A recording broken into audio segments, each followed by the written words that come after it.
നമസ്കാരം. കെ മഹേഷിന്റെ ആത്മഹത്യാ പ്രേരണ കേസിൽ ഒന്നാം പ്രതിയായി 4 വർഷത്തോളമായിട്ടും ജാമ്യമെടുക്കാതിരിക്കുകയാണ് വെള്ളാപ്പള്ളി നടേശൻ. തന്നെ വിലങ്ങണിയിക്കാൻ ആരും വരില്ലെന്ന ആത്മധൈര്യത്തിലായിരുന്നു വെള്ളാപ്പള്ളി ഇതുവരെ. എന്നാൽ ഭരണം മാറുകയും VM സുധീരൻ രണ്ടും കൽപ്പിച്ച് വീണ്ടും അന്വേഷണം ആവശ്യപ്പെട്ട് കളത്തിലിറങ്ങുകയും ചെയ്തതോടെ വെള്ളാപ്പള്ളി അങ്കലാപ്പിലാണ്. അന്വേഷണം വീണ്ടും വരുമോ എന്ന ആശങ്കയിലാണ് സുധീരനെ അടക്കം അധിക്ഷേപിച്ച അദ്ദേഹം വീണ്ടും രംഗത്ത് വന്നത്. വെള്ളാപ്പള്ളി നടേശൻ ഒന്നാം പ്രതിയും അശോകൻ രണ്ടാം പ്രതിയും തുഷാർ വെള്ളാപ്പള്ളി മൂന്നാം പ്രതിയുമായി ബാനാരിക്കുളം പോലീസാണ് കേസ് രജിസ്റ്റർ ചെയ്തത്. കേസ് രജിസ്റ്റർ ചെയ്ത് 4 വർഷത്തോളമായിട്ടും 3 പ്രതികളും ജാമ്യമെടുത്തില്ല.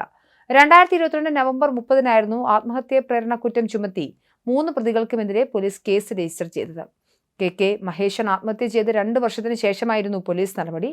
വളരെ ഗൗരവമുള്ള കുറ്റങ്ങൾ ചൂണ്ടിക്കാണിച്ചായിരുന്നു വെള്ളാപ്പള്ളി നടേശൻ ഉൾപ്പെടെയുള്ള 3 പ്രതികൾക്കെതിരെ ആത്മഹത്യാ പ്രേരണ കുറ്റം ചുമത്തി മാരാരിക്കുളം പോലീസ് FIR രജിസ്റ്റർ ചെയ്തത്. 1 മുതൽ 3 വരെ പ്രതികളായ വെള്ളാപ്പള്ളി നടേശൻ, അശോകൻ, തുഷാർ വെള്ളാപ്പള്ളി നടേശൻ എന്നിവർ നടത്തിയ അഴിമതിയും നിയമവിരുദ്ധ പ്രവർത്തനങ്ങൾ പുറത്തുവരുമെന്ന ഭയം നിമിത്തം മഹേഷിനെ പ്രതിയാക്കാൻ പ്രതികൾ ഗൂഢാലോചന നടത്തി മാനസിക സമ്മർദ്ദത്തിലാക്കിയെന്ന് FIR വ്യക്തമാക്കുന്നുണ്ട്. രാഷ്ട്രീയ സ്വാധീനം ഉപയോഗിച്ച് ഒന്നാം പ്രതിയായ വെള്ളാപ്പള്ളി നടേശൻ വിശ്വസ്തനായിരുന്ന കെ മഹേഷിനെ ക്രൈംബ്രാഞ്ച് രജിസ്റ്റർ ചെയ്തിട്ടുള്ള മൈക്രോ ഫിനാൻസ് കേസുകളിൽ പ്രതിയാക്കി തുടർച്ചയായി ചോദ്യം ചെയ്യിച്ച് മാനസിക സമ്മർദ്ദമുണ്ടാക്കിയെന്നും FIR-ൽ പറയുന്നുണ്ട്. ഈ നിലയിൽ 2020 ജൂൺ 8 മുതൽ 2020 ജൂൺ 24 വരെ മഹേഷിനെ നിരന്തരം കടുത്ത മാനസിക സംഘർഷത്തിലാക്കി ആത്മഹത്യാ പ്രേരണ നൽകിയെന്നും FIR-ൽ പറയുന്നു. 2020 ജൂൺ 24-ന് കണിച്ചുകുളങ്ങരയിലുള്ള SNDP യൂണിയൻ ഓഫീസിൽ വെച്ച് മഹേഷൻ ആത്മഹത്യ ചെയ്യുന്നതിന് പ്രതികൾ മനസ്സാലെ പ്രവർത്തിച്ചുവെന്നും FIR-ൽ പരാമർശമുണ്ട്. ആത്മഹത്യയ്ക്ക് സ്വതവേ രജിസ്റ്റർ ചെയ്യാറുള്ള അസ്വാഭാവിക മരണത്തിനുള്ള കേസെടുത്ത് അന്വേഷണം അവസാനിപ്പിക്കാനായിരുന്നു തുടക്കത്തിൽ പോലീസ് ശ്രമിച്ചത്.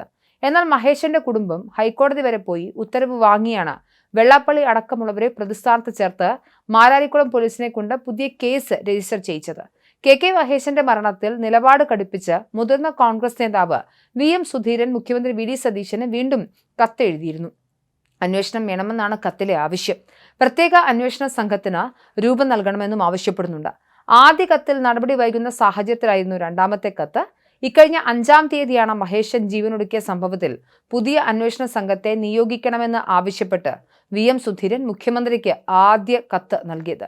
FIR രജിസ്റ്റർ ചെയ്ത് 3.5 വർഷത്തോളം കഴിഞ്ഞിട്ടും കേസിൽ പോലീസ് മെല്ലെപ്പോക്ക് തുടരുന്ന ഈ സാഹചര്യത്തിലാണ് കേസിൽ മുൻ KPCC അധ്യക്ഷൻ VM സുധീരന്റെ ഇടപെടലുണ്ടായത്. നേരത്തെ പിണറായി വിജയൻ മുഖ്യമന്ത്രിയായിരുന്നപ്പോഴും കേസിൽ അന്വേഷണം ആവശ്യപ്പെട്ട് VM സുധീരൻ കത്ത് നൽകിയിരുന്നു.